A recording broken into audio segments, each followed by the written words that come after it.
Phase 6 of the MCU has officially begun.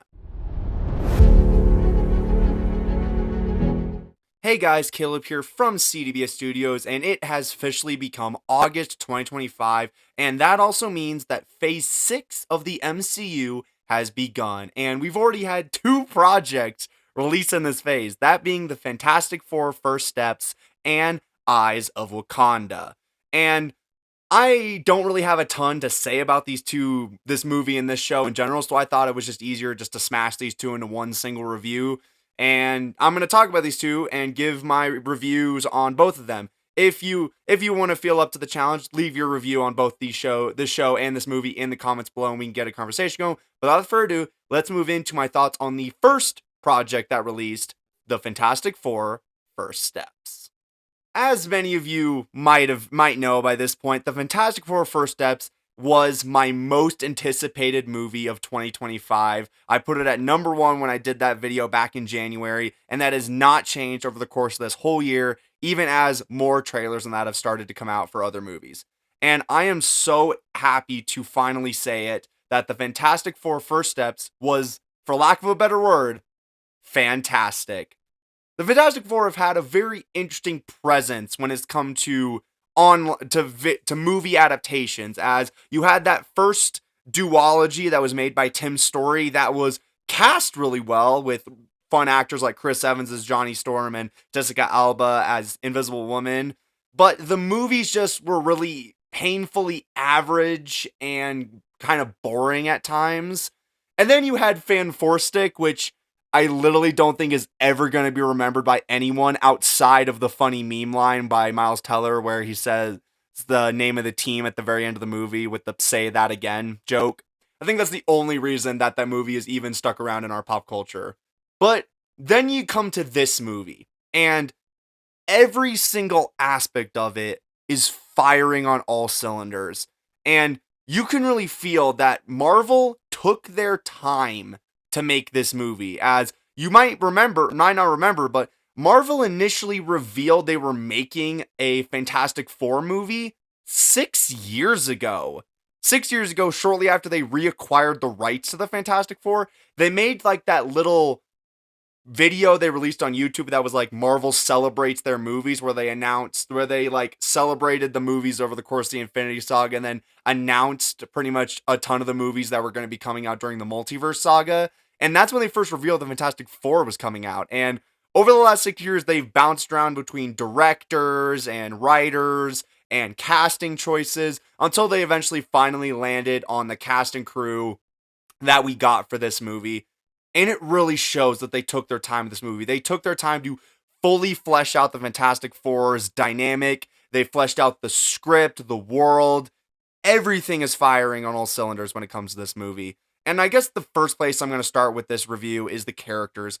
One of the castings I know tons of people were so angry at when it first came out was Pedro Pascal as Reed Richards, as he was playing Mr. Fantastic and Pedro is just in everything now. And watching this movie, it finally clicked to me why he's in everything, because he's just a good actor. And in this movie, he fully disappears into the Mr. Fantastic role, as this movie does this thing with Mr. Fantastic where it doesn't showcase a ton of his powers, like he doesn't use his stretchy powers a ton throughout the runtime, but they instead showcase his his other superpower, his brain, his scientific knowledge, and also his family compassion, which is done really well throughout the movie. And then you also have Ebon Moss-Backrack, who's playing The Thing, who is doing a really good job as the character. The Thing doesn't get a ton to do in the movie, unfortunately, but this movie makes him look amazing. It did a really good job mixing the practical thing they had on set with the CGI, and Ebon Moss really embodies the thing that the thing gets to do throughout the movie, which is being Reed Richards' best friend and the best pilot in basically the world. And you really feel that, especially during the space sequence in the movie, which is so good. And then you got the two standouts of this movie for me, Vanessa Kirby and Joseph Quinn. Vanessa Kirby embodies Marvel's First Lady with such malice to the point where it makes me angry we haven't got to see this version of Sue Storm before, as this movie fully captures her as this as this person who has her morals in the right place. How that scene where she gives that speech to the people of New York, where she says that she's not going to give up her child for the earth, but she's not giving up the earth for her child, is probably my favorite. It's one of my favorite scenes in the whole movie. It's up there. And Vanessa Kirby is a reason for it being up there. She is phenomenal. In fact, the point that she gets the big sacrifice at the end of the movie also just means that she's so good. And then you got Joseph Quinn. The Human Torch has always been my favorite member of the Fantastic Four, and the previous iterations of the character always made him seem, they always emphasized his basically childlike personality and his womanizer side. That's what Chris Evans and Michael B. Jordan portrayed him as. But this movie, Joseph Quinn nails the final piece of Human Torch, which is his smartness. Sometimes in the previous two movies, if you watch them, you would honestly be a little confused why Johnny Storm is the one who's chosen to go up with the other three members, because you have these three scientists and then this kind of baffling man-child. And this movie finally captures that Johnny Storm, in a lot of ways, is on the same level of intellect as the rest of the team. And while they still have, of course, the womanizer part and the, like, man-child part, they also have the, like, smart part, which really makes you finally understand, oh, that's why Reed Richards chooses him to go up into space with the Fantastic Four and not anybody else. And you just get to feed that as he has a whole side plot where he uncovers, like, the Silver Surfer's language, which is great. And in fact, he almost gets the sacrifice at the end of the movie, and it's just so good. And then you also have the villains. Galactus, we finally get comic accurate Galactus in this movie, not just the fart cloud that Rise of the Silver Surfer turned him into. The actual comic accurate Galactus, who is great. And I love the movie even did this great thing for the final act where they had all of the people of New York City are evacuated, literally, so there's nobody in New York City. So the final book can literally just be Galactus destroying the New York in any way possible, and you don't have to feel bad for just everything, people dying or anything like that, which is great. In fact, they also portray him as really smart. Like, the Fantastic Four try to trick him in the final battle, but he doesn't get fooled. But I think my favorite of the two villains is gonna be Silver Surfer, as the movie originally makes her out as this henchman that's just like, hey, your Earth is marked for death. So long, suckers. But it grows over the course of the movie as you slowly get to see a darker side to her character and how she's able to sympathize with Johnny Storm. And eventually, the ending of the movie gives her the heroic sacrifice. And she pushes Johnny out of the way to do it. And I think that just makes her so great of a villain, because she goes from basically this henchman that you have no connection to being one of the most emotional characters in the movie. But apart from the characters, the other thing I love about this movie is how they nail the world. Setting this movie on a completely different Earth from the main MCU allows them to create a whole different world and do some amazing world building that many MCU movies have been able to do, as we get to explore this futuristic retro 60s Earth that has only the Fantastic Four as its main heroes, and you slowly get to see this build up of how they can do things where they can have Mole Man in it. They can make Sue Storm this, like, congresswoman. They can have all these different things that set up this world, and you can have, like, Herbie be this, like, retro futuristic robot. And it works so well for the movie because they don't have to adhere to the fact that, oh, we've had Tony Stark exist in this world for years. We can't have retro 60s Earth.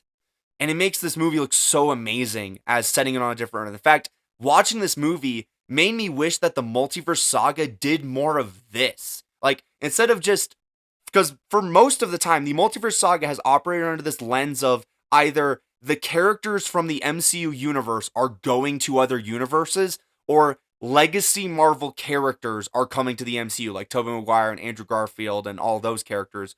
But it makes me feel like, imagine if they did things like like, some of the ideas I came up with after leaving the theater was, imagine if they set Miss Marvel on a different Earth, and they could fully go into her Inhuman backstory, without having to adhere to the fact that they made an Inhuman show that may or may not be MCU canon. Imagine if they set Werewolf by Night on a different Earth, and it was like, they just fully just made it a noir monster universe. Like, imagine they did things like that in the Multiverse Saga. They could have made the saga one of the best MCU sagas ever just because of that alone. But but I think that's just why this movie was amazing. In fact, I don't have much more to say about this movie. I just loved every aspect of the Fantastic Four First Steps, and it's one of the few Marvel movies that of all time where I can genuinely give it a 10 out of 10. Like, I have no issues with this movie at all. It's perfect from front to back. But now let's move over to our second review we're going to do today, which is for the new series that just released, Eyes of Wakanda. To be honest, I wouldn't be 100% shocked if you guys didn't even know that Eyes of Wakanda was coming out, as Marvel made this 4-episode animated series that's about the war dogs from Wakanda retrieving vibranium artifacts from across different centuries, and they just released all 4 episodes on the Disney Plus at the exact same day, which was yesterday as of when I'm recording this video. So and Marvel's basically barely marketed the show at all. So this is probably going to be one of those MCU shows that we're probably going to all forget came out in like 2 weeks or whatever. And I think one of the biggest faults of this show is that it's really short.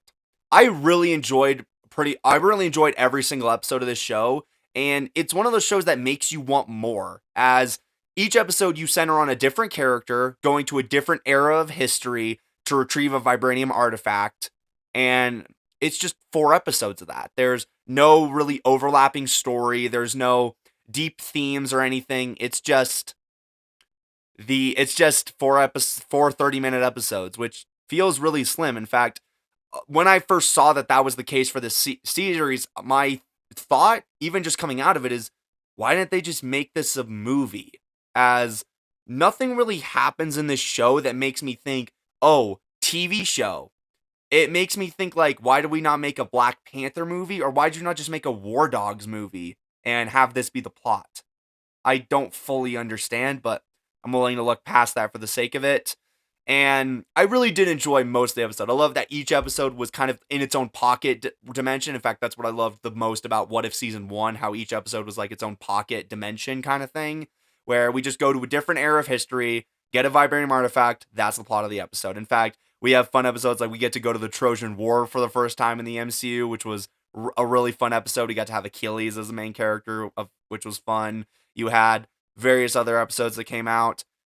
And in fact, I don't really have in fact, this series in general, I feel very similar to it, the way I feel about I Am Groot, where I liked I Am Groot, but I don't know what to do with that series, as it's basically just an excuse to have some laugh out loud moments with Vin Diesel playing Baby Groot.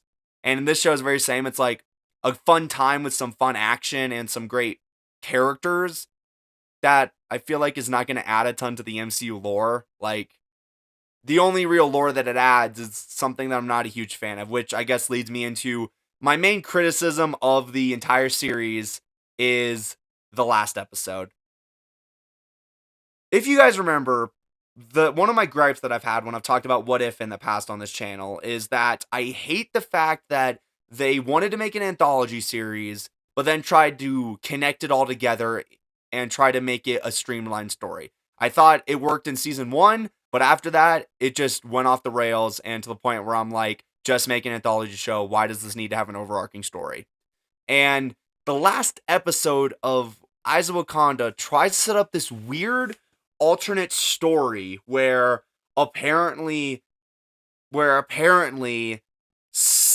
like, way into the distant future, like the 24th century, I think it is, the Earth gets invaded by aliens, and Wakanda apparently doesn't help the rest of the world, so the world gets destroyed, and then and then in an attempt to save the world, a Black Panther goes back in time to each of the different episodes to try to figure out what went wrong, until they arrive at the 4th episode's plot, where they find out that the vibranium axe where they try to tie it into the first Black Panther, where the vibranium axe that the group is stealing recovering in episode 4 is the same vibranium axe that Killmonger later finds.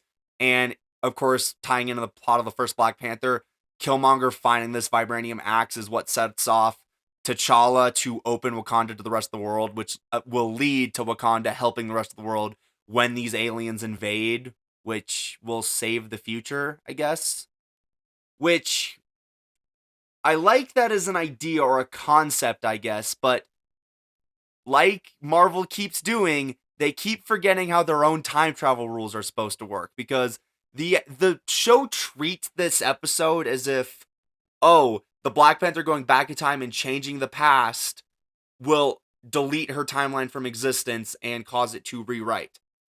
That's not how time travel works in the MCU, Marvel. Why do you keep forgetting this? Time travel in the MCU does not affect the main timeline. Time travel creates alternate timelines where that change happens and the main timeline doesn't experience any time. That's how Avengers Endgame happened, where they could get the Infinity Stones from the past, but it doesn't undo Thanos' snap until Hulk snaps in the present. So this show treats it as if, honestly, I don't even know what to look at it. Is it the fact that the group in episode 4 steals the vibranium axe is what triggers this alternate future to exist, and so putting the axe back just deletes that timeline from existence? Or what? Like, I don't know. It just hurts. Like, it feels like Marvel, know your own time travel rules. Seriously. Like, why? But that's literally the only thing about the show that I really disliked. I liked everything else. One of my other great moments is we also got to see an Iron Fist in this show, which is the first acknowledgement in forever that Iron Fist is even canon to the MCU, which, like, really hoping he does show up in Daredevil Born Again Season 2.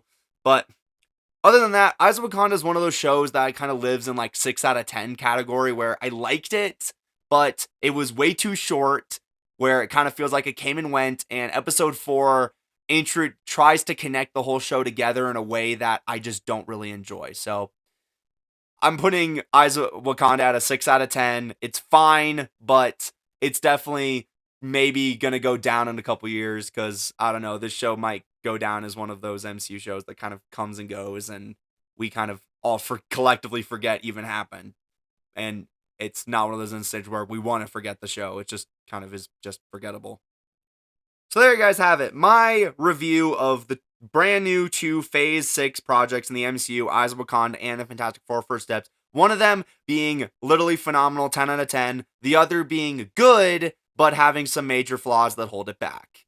I enjoyed both of these projects really heavily, and it also makes me feel good that this is the first Marvel phase that was done completely post-overhaul, where they're finally letting the MCU slow down and prioritize quality over quantity. And even though, like I mentioned, I didn't love Eyes of Wakanda, it's still way more quality, and I'd much rather get that show than getting another Secret Invasion or another What If Season 2.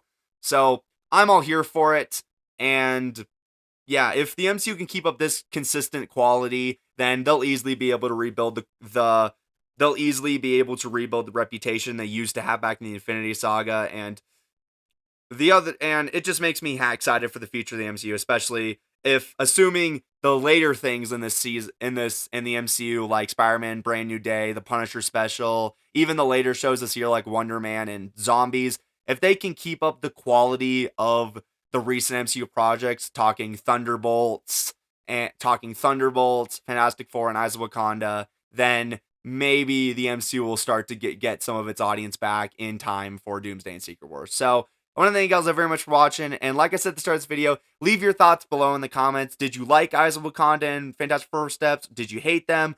Did you like certain parts? Did you hate other parts? I'm curious to see what you guys thought about these shows, but without further ado, thank you guys all very much for watching this video, and I hope to see you guys all in the next one.